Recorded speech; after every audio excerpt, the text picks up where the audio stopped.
It's necessary to consider the dark in order to make good design under the umbrella of sustainability. How do you do it right? What's nighttime lighting look like when it's done right? How do we handle this in a practical sense in the world? On our Bun project in Shanghai, oh yes, that's flood lighting. It's close in, near field, well controlled, but it's still flood lighting. But of course, my argument is, well, it could have been this, which is right across the Huangpu River, the Pudong, which is lit, as you probably know, with dynamic color-changing lighting every night.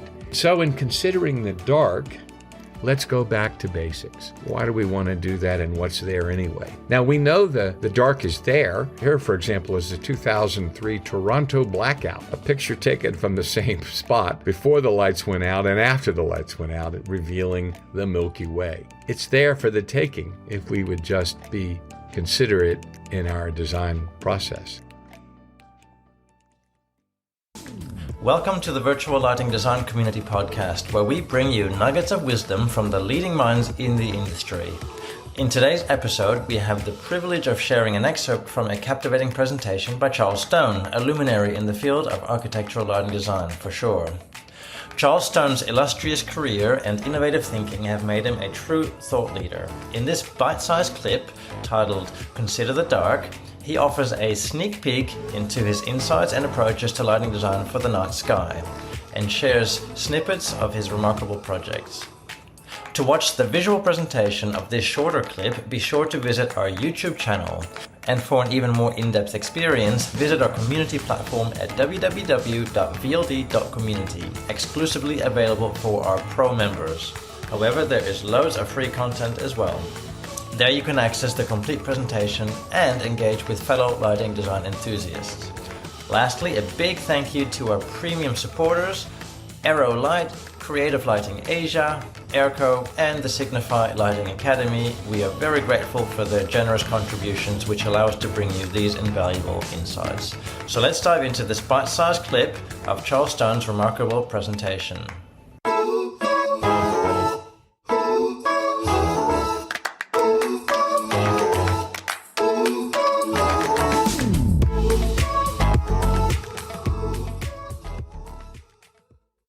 It's necessary to consider the dark in order to make good design under the umbrella of sustainability.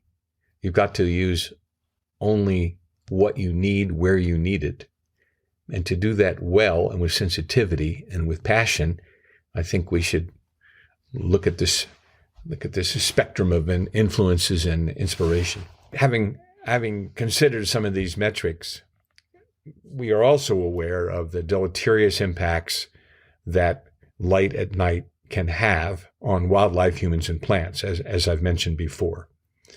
Navigation issues for animals, interfering with natural behaviors of all kinds of animals and humans too. Well, how do you do it right? What's nighttime lighting look like when it's done right? Well, Nancy Clanton, I love this slide from Nancy showing the pathways lit. There's no light wasted into the environment here that's not going to be used by humans walking around. On a more urban scale, our National Museum of African American History and Culture in Washington is a good example where we've, I think, been quite appropriately reverent and respectful to context. That building is not floodlit. It's a lantern from inside, and the lighting on the pathways on the site is well controlled.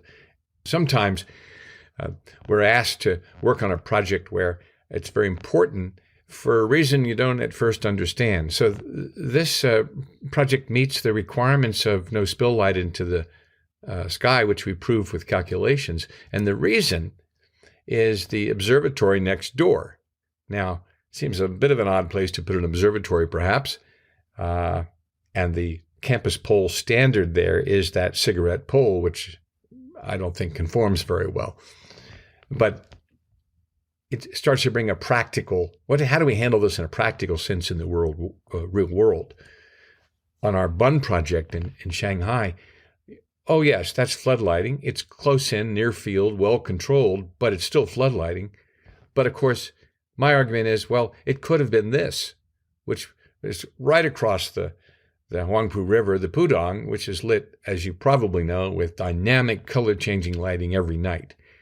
So I think we did a step in the right direction for a number of reasons, but a much more reserved approach for exterior lighting. This is one of many light mitigation details which were submitted for approval to show that the light was, as in my third or fourth slide, all pointing downward. The guidance of warm light pointed downward can be seen here. And in fact, although you see the trees are lit, a lot of the tree lighting is actually below horizontal from poles. And where there is uplighting, it's fully contained by the structure. And more often in the pathways, you see light which is well controlled. And that's an excellent example there of the lighting for the trees. There is some uplighting, but in the main, the poles do the work. And then, of course, you have the handrails lighting the pathways. It's a very beautiful park. And when seen from your drone, it's quite enticing, and I highly recommend that you visit and walk it all the way to that high corner on the left there. Let's see, that's the southwest corner. And I believe it's 67 feet over the water, which may not seem like much, but it's enough to really give you incredible views back at the city and all along the New Jersey coastline. So in considering the dark, let's go back to basics. Why do we want to do that, and what's there anyway? Well, the Milky Way, thanks to Sam Kerbel for his couple of wonderful photographs here.